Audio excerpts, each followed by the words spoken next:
देखिए, आज जो हमारा गठबंधन समाजवादी पार्टी से है, उस गठबंधन में जनता की मांग पर हम लोगों ने जो गठबंधन किया, जनता के बीच में गए। तो जनता के बीच में हम लोगों ने कुछ सवाल किया कि हम लोग जो लड़ाई लड़ रहे हैं, जनता का सवाल हुआ। हमने कहा कि हम जातिवार जनगणना कराएंगे। तो सवाल आया कि जातिवार जनगणना से फायदा क्या। हमने कहा कि आपको ब्लॉक पर, आपके प्राथमिक स्वास्थ्य केंद्र पर आबादी के हिसाब से दवा पहुंचेगी, आबादी के हिसाब से शिक्षा के लिए बजट मिलेगा। तो जनता ने कहा ये तो बहुत अच्छा काम है, आप इसको कराओ। तो जातिवार जनगणना पे मुहर जनता ने लगाई। 300 यूनिट बिजली फ्री देने की बात जब हम लोगों ने कहा कि सरकार बनते ही 5 साल लगातार हम लोग घरेलू बिजली का बिल 5 साल फ्री देंगे, तो जनता इसका स्वागत किया। जनता के बीच में हम लोगों ने कहा कि एक समान अनिवार्य और फ्री शिक्षा, इसका स्वागत किया। हम लोगों ने कहा गरीबों का इलाज फ्री में करेंगे, इसका भी स्वागत जनता ने किया। योगी जी, मोदी जी के ललका साड़ से किसान परेशान, उसका गोभी, पालक, मुरई, गेहूं, आलू सब चढ़ जा रहे हैं। तो जनता ने कहा कि इसको जल्दी हमको निजात दिलाओ, हम आपके साथ हैं। जनता ने हम लोगों से कहा कि प्रदेश में महंगाई बड़ी चरम पे है, इसे निजात दिलाओ। तो ये सारे मुद्दों को जब जनता के बीच में हम लोगों ने रखा, तो जनता गठबंधन में हम लोग भी आज हम ओम प्रकाश राजभर गाजीपुर की जहूराबाद विधानसभा से चुनाव लड़ेंगे। हमारे प्रदेश अध्यक्ष सुनील अरकबंसी, वो चुनाव लड़ेंगे संडीला हरदोई से। हमारे मनोज राजवंशी, वो चुनाव लड़ेंगे मिश्रिक सीतापुर से। ललिता पासवान चुनाव लड़ेंगी बल्हा बहराइच से। अरविंद राजभर चुनाव लड़ेंगे शिवपुर बनारस से। ये 5 सीटों का ऐलान आज, और 1 दर्जन से ज़्यादा सीटों का ऐलान कुछ दिन के बाद। ये हम अपनी पार्टी से चुनाव लड़ेंगे। शिवपुर विधानसभा से आपके चुनाव लड़ने की बातें आ रही थी सामने, आखिर आप फिर जहूराबाद क्यों चले गए? हमारे यहाँ धरना पे बैठ गए। हमारे वहाँ जहूराबाद की पूरी कमेटी, कम से कम 1000 लोग धरने पे बैठ गए कि नेता आवे आज घोषणा करें, और नहीं तो हम लोग तब तक नहीं उठेंगे जब तक नेता कह नहीं देंगे कि यहाँ से चुनाव लड़ेंगे। फिर मैं टेलीफोन से बहुत मनाने की कोशिश किया। सेक्टर प्रभारी, सेक्टर अध्यक्ष, विधानसभा, ब्लॉक कमेटी, जिला मंडल, तमाम पदाधिकारी कल से अनशन पर बैठ गए, भूख हड़ताल पे। तो हमने कहा कि अब उनको हम देखें कि अपने को देखें।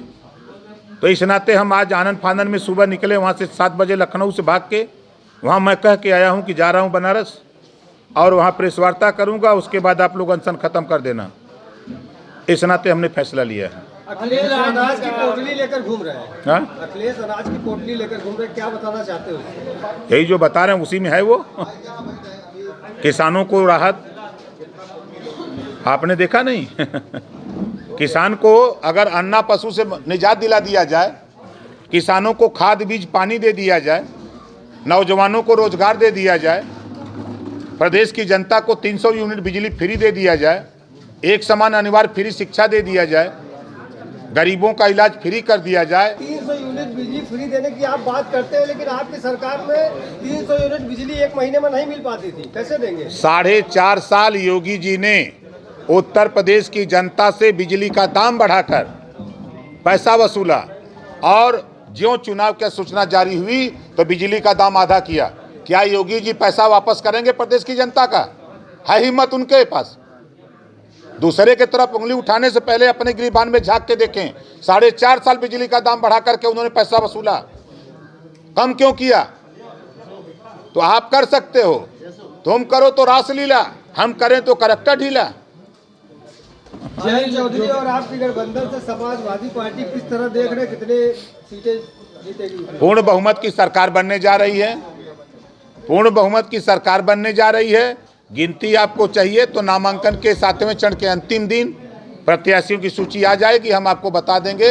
इतना जान जाइए कि पूर्ण बहुमत की सरकार बनने जा रही है। अनिल राजभर जी का कहना है कि ओम प्रकाश राजभर भी कई चुनाव लड़े, जमानत जब्त होगी। देखिए, लोडर और लीडर, लोडर का काम होता है मालिक के आदेश पे जूता पालिश करना।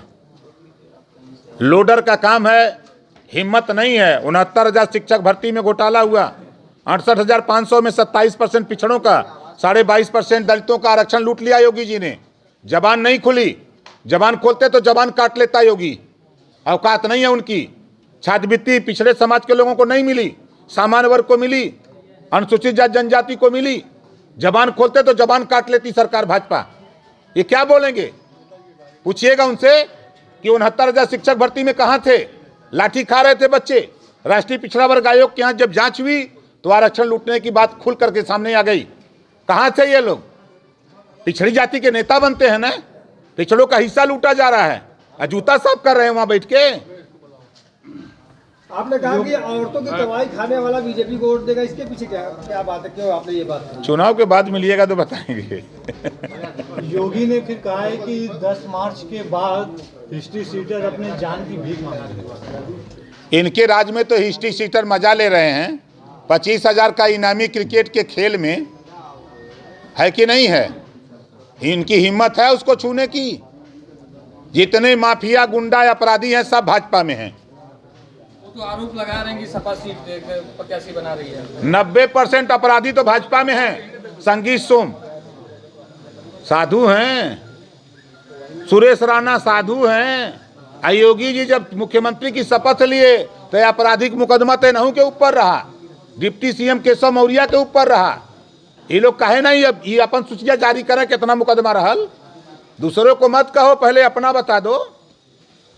अखिलेश चैनलों पे बाइट दे रहे हो, कह रहे समय खत्म हो गया है, तो क्या उनका कोई फ्रस्ट्रेशन दिख रहा है? ये समय अरे हमार तो समय है, हमसे जितना पूछा बताई यार। नहीं, अखिलेश की बात हो रही है, आपके साथ गठबंधन किए हैं। अरे तो हम गठबंधन का साथी है ही ना। नहीं, जैन जी को अमित शाह जी बोल रहे हैं गलत घर में चले गए, तो आपसे कोई बात हो रही बीजेपी से? ये अमित शाह जी गलत काम कर रहे हैं। ये बताइए, कल तक यही अमित शाह जी कहते थे कि जमाती थूक रहे हैं, कोरोना फैल रहा है। अमित शाह जी घर डोर टू डोर जा करके थूक लगा लगा के पर्चा बांट रहे हैं, कोरोना फैला रहे हैं। ये गलत कर रहे हैं, हम कह रहे हैं। बिना मास्क का घूमत हुमन, कोरोना थूक लगा लगा, मजे के बाद थूक लगा के बांटत हुमन। ये कौन सा नियम है? पूछिएगा उनसे। कांग्रेस ने सपा से गठबंधन किया था, उसका क्या हश्र हुआ सबके सामने है। आप कर रहे हैं, अब क्या होने वाला है? यार सरकार बनेगी 10 तारीख को, बाजा बजेगा 10 मार्च को। चल सन्यासी मंदिर में। अच्छा, चुनाव आयोग पे भी के साथ मिला हुआ है। एग्जिट पोल को भी रोक लगा दी गई, उसका प्रसारण नहीं होगा। अच्छा काम है ना।